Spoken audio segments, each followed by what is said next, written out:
Es cosa de hombres. Según Enzo Ferrari, la mujer es buena conductora porque es hábil, inteligente y amable. Ferrari sostenía que, a diferencia del hombre, la mujer no sufre del complejo de inferioridad que, al volante, le induce a volverse agresivo. Pero seguramente nunca consideró que una mujer pudiera llegar a pilotar para la escudería. La presencia de la mujer en el automovilismo deportivo ha sido muy reducida en general, a pesar de los avances conseguidos en las últimas décadas y en la Fórmula 1 en particular ha sido testimonial. Se pueden contar con los 5 dedos de una mano: María Teresa de Filippis, 1958, 1959, Lela Lombardi, 1974, 1976, Divina Gallica, 1976, 1978, Desiree Wilson, 1980 y Giovanna Amati, 1992. De todas ellas, Lombardi fue la única que logró puntuar, quedó sexta en el trágico Gran Premio de España de 1975, disputado en Montjuic, que tuvo que ser interrumpido como consecuencia del grave accidente del Hill Ford de Rolf Stommelen, que perdió el alerón trasero y voló fuera de la pista, provocando la muerte de 4 espectadores y causando numerosos heridos. En los años 70, las mujeres piloto no fueron una presencia demasiado extraña, tal vez exótica, pero recurrente. La Lombardi llegó a tomar parte en 17 grandes premios, clasificándose para la carrera en 13 de ellos. No hay muchos hombres que puedan decir lo mismo. Fue acogida de buen grado en un deporte que todavía entonces tenía un marcado sesgo machista. Que se lo pregunten a De Filippis. Esta napolitana se metió en las carreras por una apuesta. Sus hermanos aseguraron que no sería capaz de conducir tan rápido como los hombres, así que ni corta ni perezosa cogió su Fiat 500 y se dedicó a entrenar con él por la costa de Amalfi, en las inmediaciones de Salerno, y se presentó a la carrera Salerno-Cava dei Tirreni.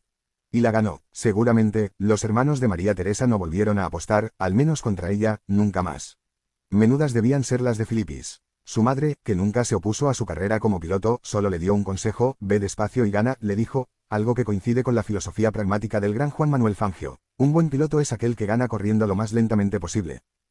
Lela Lombardi, la única mujer que ha logrado puntuar en la Fórmula 1. María Teresa de Filippis, la primera mujer en la Fórmula 1. Después de intentar debutar en Mónaco en 1958 con su Maserati 250 F1, sin lograr clasificarse, no quiero ni media sonrisa, también lo intentó nuestro admirado Paco Bodia y tampoco lo consiguió. Se metió en la parrilla en el dificilísimo Spa-Francorchamps, el rapidísimo trazado belga de 14,12 kilómetros de longitud. Allí, tras poco más de hora y media de carrera y 338 kilómetros recorridos, Tony Brooks se impuso a una velocidad media de 209 kilómetros por hora, y De Filippis fue décima, rodando a solo 191 kilómetros por hora de media. Había logrado una gran gesta, sin lugar a dudas, pero aún así todavía tuvo que aguantar 3 semanas después el lenguaraz comentario del director de carrera del Gran Premio de Francia, en Reims, donde se le prohibió participar. El único casco que una mujer debe usar es el del secador de la peluquería, dijo el muy gañán. De Filippis era de armas tomar y no se inmutó, corrió más carreras esa temporada y también lo intentó en 1959, ya con el equipo del francés Invera, uno de los grandes nombres del motor francés tras la Segunda Guerra Mundial, que discutió a Georges Moneret la hegemonía en el motociclismo galo en la categoría de 500, ganó 4 títulos de 1948 a 1951 antes de pasarse a los coches y que esa temporada abandonó Maserati para desarrollar su propio monoplaza equipado con motor Porsche. Vera le ofreció el volante a María Teresa en Mónaco, pero no logró clasificarse y después no lo intentaría más. Vera fue quinto con ese coche en Zandvoort y se tuvo que retirar en Reims. No viajó a Intre para el Gran Premio de Gran Bretaña y decidió correr una carrera previa al GP de Alemania, en el circuito berlinés de Abus, que por primera y última vez iba a sustituir a Nürburgring como escenario del Gran Premio. Vera tenía intención de poner a punto el coche y que De Filippis corriera con él en el GP. Pero el francés sufrió una salida de pista en la que encontró la muerte, al estrellarse contra una reliquia de guerra, un bloque de cemento que durante la Segunda Guerra Mundial había servido de base para un cañón antiaéreo, sobre el que se había fijado el asta de una bandera en el circuito berlinés.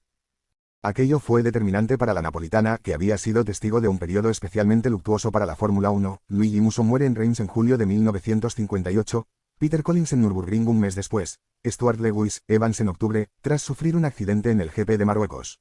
Y luego llegó el accidente mortal de Mike Hawthorne en enero de 1959, cuando ya había dejado la competición.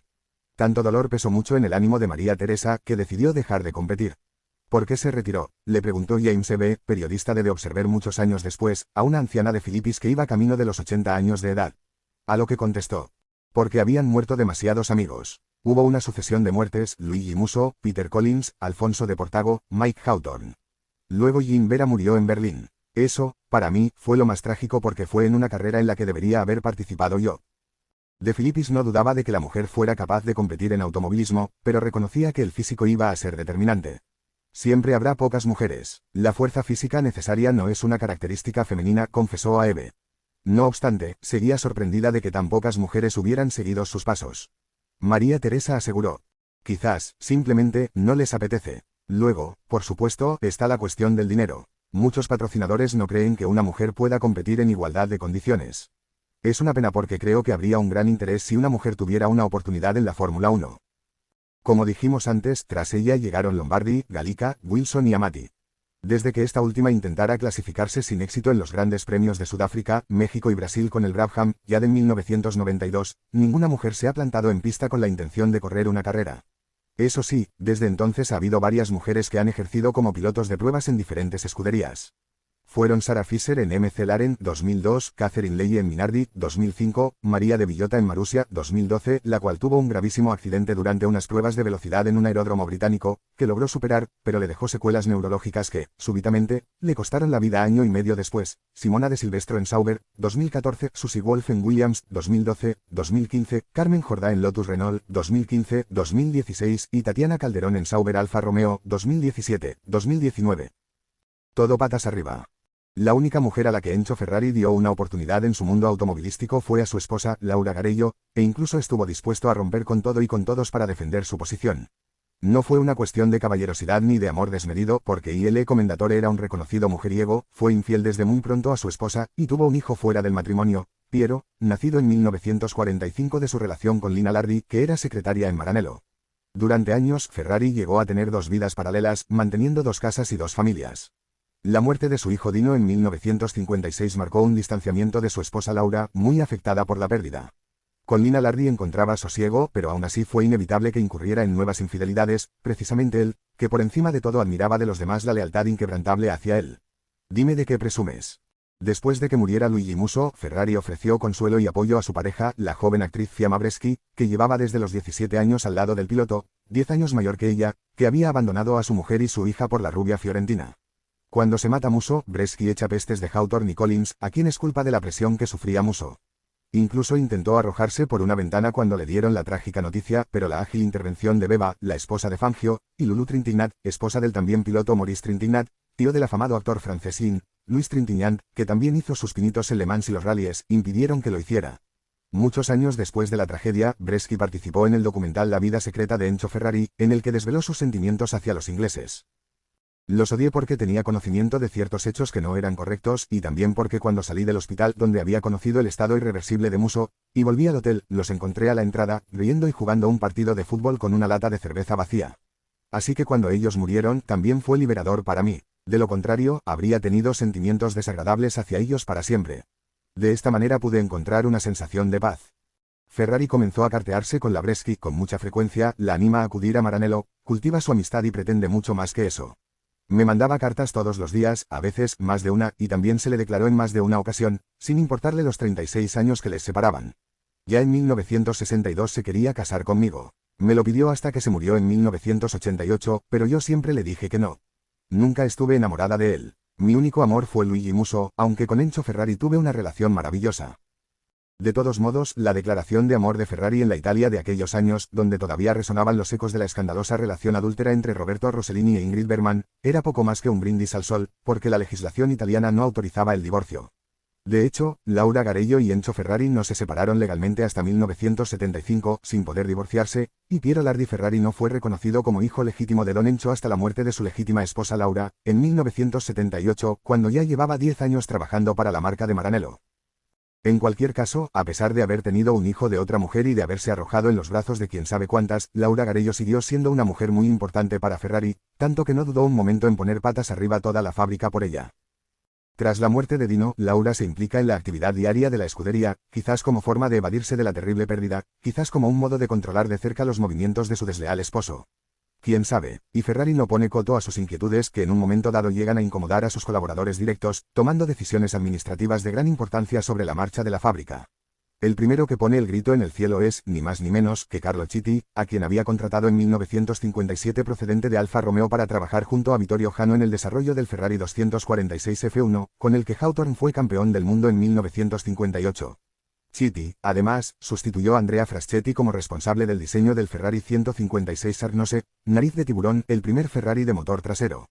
Le costó mucho a Ferrari aceptar esa nueva configuración, estrenada por el Cooper T43 en 1957, los caballos tiran del carro, no lo empujan, dijo con desdén, porque Ferrari despreciaba a los fabricantes ingleses, a los que llamaba garajistas, porque consideraba que un fabricante debía realizar un coche en su integridad, motor y chasis, no como hacían estos, que fabricaban un bastidor y luego buscaban un motorista que les suministrara. Nunca sintió aprecio por Colin Chapman ni ninguno de los diseñadores ingleses. A la muerte de Musso, Ferrari cortejó insistentemente a Fiamma. A pesar de todo, tuvo que plegarse ante la evidencia, y la evolución del 156 permitió a Ferrari recuperar la corona en 1961 con el estadounidense Phil Hill. Las intromisiones de Laura en la actividad del equipo técnico terminaron por hartar a Chitty, que en un momento dado se dirigió a Ferrari para que apartara a su mujer de la fábrica. Su respuesta fue inesperada: o se va ella o te vas tú, le respondió el patrón. Chitty no se lo pensó dos veces y se marchó. Otros ingenieros de primer nivel, entre ellos Giotto Bicciarrini, que además de ingeniero era un reconocido piloto de pruebas, que se encargó del desarrollo del mítico Ferrari 250 GT, y también el director deportivo Romolo Taboni, se rebelaron contra Ferrari, exigiendo el regreso de Chitty bajo la amenaza de abandonar inmediatamente la escudería también ellos.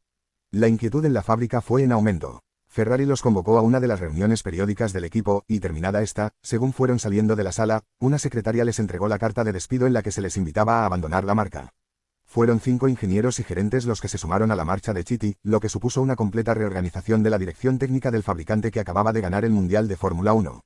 Más que una revolución, aquello fue un cataclismo. Ferrari reunió a toda la plantilla y les dijo: si el coronel se va, lo lograremos con el sargento. Y el sargento no era otro que Mauro Forghieri, de solo 26 años, un joven licenciado en Ingeniería Mecánica por la Universidad de Bolonia en 1959, que había entrado a trabajar en la primavera de 1960 como aprendiz en el departamento de motores. Cuando Ferrari despidió a sus ingenieros, encargó la dirección técnica de la escudería a un inexperto Mauro Forghieri. Forghieri trabajó codo con un grupo de jóvenes ingenieros entre los que estaban Sergio Scaglietti y Gianpaolo Dallara, que además de trabajar en el equipo de Fórmula 1 y los coches de las carreras de Sport también completaron el desarrollo de los modelos de venta al público, como el 250 GTO, el 275 y el Daytona, entre otros. Ferrari siguió a lo suyo, dirigiendo su compañía no siempre con un acertado criterio empresarial. La situación económica de Ferrari era tan mala que estuvo a punto de venderla a Ford, y al final terminó entregando la mitad de la compañía a Fiat, y por lo general de forma autoritaria. Si solicitar a los colaboradores dedicación y entusiasmo significa ser un déspota, yo lo soy, pero si significase imponer a otros mi voluntad, no es verdad, porque justamente por mi deseo de aprender, de profundizar, siempre he solicitado la ayuda de todos, llegó a decir en una ocasión. En ese tiempo también le confió una tarea crucial a Fiamma Breschi, que se convirtió en sus ojos y en sus oídos en las carreras, dado que Il Commendatore no viajaba a los circuitos. Ella, atractiva, locuaz, elegante, se prodigaba por las pistas arropada por el entorno de Ferrari, convertida en algo así como una asesora de imagen de la escudería para justificar su presencia aquí y allá, y para dar cumplida cuenta de lo que se cocía intramuros del paddock, una suerte de boca de la verità que enviaba puntualmente información a su señor. Estos años de idas y venidas quedaron reflejados en el libro Il mio Ferrari, Memoria de una señora de la Fórmula 1, que publicó en 1998, 10 años después de la muerte de Il Commendatore, un libro pequeño y sencillo en el que la Breschi no se descuelga con estridencias. Fiamma murió en 2015 y 2 años después esos cientos de cartas de confidencias y de amor, así como multitud de recuerdos, fotografías, muebles y trajes de conocidos modistos que permanecían en casa de la desaparecida Breschi, salieron a subasta en Florencia. Alguien adquirió el lote por 36.000 euros. No tiene remedio. Ferrari tenía un carácter muy particular, una forma de entender la vida tremendamente exigente y poco dado al disfrute y a la relación social por su perenne obsesión con el trabajo, todos los días, de la mañana a la noche, sin vacaciones ni descansos. Una especie de misántropo que se entendía más con los motores que con los seres humanos. De nuestra especie solo toleraba 2 clases de individuos, los pilotos valientes y las mujeres. Pero por encima de todo estaban los coches. En una ocasión, cenando con Roberto Rossellini e Ingrid Bergman, la pareja que escandalizó a Italia con su relación cuando el director de cine abandonó a Anna Magnani para unirse a la extraordinaria actriz sueca, Rossellini elogió los coches de Ferrari de una forma casi desmesurada a los ojos de Il Commendatore. Para un hombre, no hay nada más bello que pilotar un Ferrari, dijo el cineasta. Los ojos de la actriz se llenaron de lágrimas. Roberto, le reprende Ferrari, hay ciertas cosas que delante de una mujer no es adecuado decir, respondió queriendo ser cortés, pero sin ocultar claramente que él pensaba lo mismo, pero por prudencia prefería no decirlo de forma tan vehemente. En alguna ocasión, la mente sibilina de Ferrari admitió cualquier método con el fin de derrotar al rival, valiéndose de una mujer si era necesario. En 1957, Juan Manuel Fangio, que el año anterior había sido campeón del mundo de Fórmula 1 con Ferrari, deja la escudería para correr con Maserati. Y se muestra imparable a los mandos del Maserati 250F. Gana la prueba inaugural, el Gran Premio de Argentina, disputada en el Autódromo Óscar Gálvez de Buenos Aires el 13 de enero. Maserati copa el podio con Jim Vera y Carlos Menditelli, y Ferrari no logra nada mejor que la quinta plaza obtenida a la limón por Alfonso de Portago y José Froilán González, en los días en los que los pilotos podían compartir un coche y repartirse los puntos. Habrá que esperar 4 meses hasta la siguiente cita, Mónaco, y durante todo ese tiempo Don Encho pensará cómo derrotar al argentino. En Mónaco, Fangio volvió a ser el más rápido en los entrenamientos y los pilotos de Ferrari parecían incapaces de impedir su victoria al día siguiente. Y el Commendatore concibe una idea: a Fangio se le reconocía también cierta procacidad. 25 años después de muerto, sus restos fueron exhumados para tomar muestras de ADN ante la reclamación de 3 hijos no reconocidos, que terminaron convertidos en sus herederos legítimos, y Ferrari decidió tentarlo. Le envía un sobre al hotel donde se hospeda, que contiene la llave de la habitación de una bella y célebre actriz francesa que se aloja en el mismo establecimiento que el argentino. Pero Fangio no se deja tentar. Ferrari no ganará una sola carrera en toda la temporada. El paso del tiempo, la edad y una salud quebradiza no templaron el ánimo de Don Encho, que seguía tentando a Fiamma Breschi con costosos regalos y joyas para vencer su voluntad, aunque ésta aseguró que lo suyo siempre fue una sana amistad y un amor platónico. Ferrari no tenía remedio. Cuentan que la salida de Clay Regazzoni del equipo de Fórmula 1 tuvo que ver con un lío de faldas, al conseguir triunfar allí donde Don Encho había fracasado. Antes de finalizar la temporada de 1976 comunicaron a Regazzoni que no continuaría en el equipo en 1977, tras haber completado su tercera campaña con los coches de Maranello. Su puesto lo ocuparía el argentino Carlos Reutemann. Como era de suponer, el suizo no quedó nada satisfecho con la decisión, máxime teniendo en cuenta que en el momento clave de la temporada, cuando Niki Lauda sufrió el terrible accidente de Nürburgring, Regazzoni cargó con el peso del equipo él solo y aportó unos puntos cruciales para que Ferrari consiguiera el título de fabricantes mientras el austríaco estuvo convaleciente. Su despido le llenó de rabia porque le llegó cuando ya no había muchas alternativas para 1977, y terminaría corriendo con el modesto equipo Ensai Racing. Bernie Ecclestone le hizo una propuesta para pilotar para Brabham, pero la rechazó porque prefería correr para gente agradable, con el que completó una campaña de lo más discreta. Después de estar al borde de la muerte, Niki Lauda, con visibles heridas de las terribles quemaduras sufridas en la cabeza, acudió a la última carrera de la temporada en Japón aventajando en solo 3 puntos a James Hunt. La carrera, disputada en el circuito de Fuji, se retrasó por culpa de un monumental aguacero que dejó el circuito en condiciones muy peligrosas. Los pilotos estuvieron a punto de no correr, pero la prueba iba a ser retransmitida vía satélite y se vieron obligados a hacerlo. Lauda se retiró tras la segunda vuelta. Esa temporada ya había burlado una vez a la muerte y no estaba dispuesto a volver a ponerse en esa situación, con lo que la resolución del título quedaba en manos de Hunt. Si el inglés alcanzaba al menos la tercera posición, sería campeón. Fue una carrera agónica porque las condiciones eran nefastas, con mucha agua y poca visibilidad. No obstante, Hunt lideró la carrera con determinación sabiendo que sin Lauda en pista era campeón. Pero dejó de llover mediada la carrera y se resistió a entrar en boxes a cambiar de neumáticos porque en McLaren confiaban que aún así podría mantenerse en posición de proclamarse campeón. Pero la pista se secó muy rápidamente y, de repente, a 4 vueltas del final, pincha un neumático, lo que irremediablemente le forzó a entrar en boxes para cambiar de ruedas. Cuando vuelve a pista quedan 3 vueltas y está sexto, lo que pone el título en manos de Lauda, e inicia una frenética carrera en la que empieza a pasar coches sin saber si son pilotos doblados o está ganando posiciones. La suerte quiere que en su remontada se sitúe cuarto a falta de una vuelta, tras Regazzoni, que tiene en su mano la posibilidad de dar a Lauda el título y que Ferrari se corone, simplemente defendiéndose del correoso Hunt, que remontaba totalmente desmelenado con su McLaren M23. Y el suizo, herido en su orgullo, no mostró la menor oposición ante Hunt, que se colocó tercero en ese último giro, lo que le daba definitivamente el título por un solo punto, aunque él en ese momento lo ignoraba. Y así, en su carrera de despedida de Ferrari, Regazzoni le dio a el Commendatore donde más le dolía.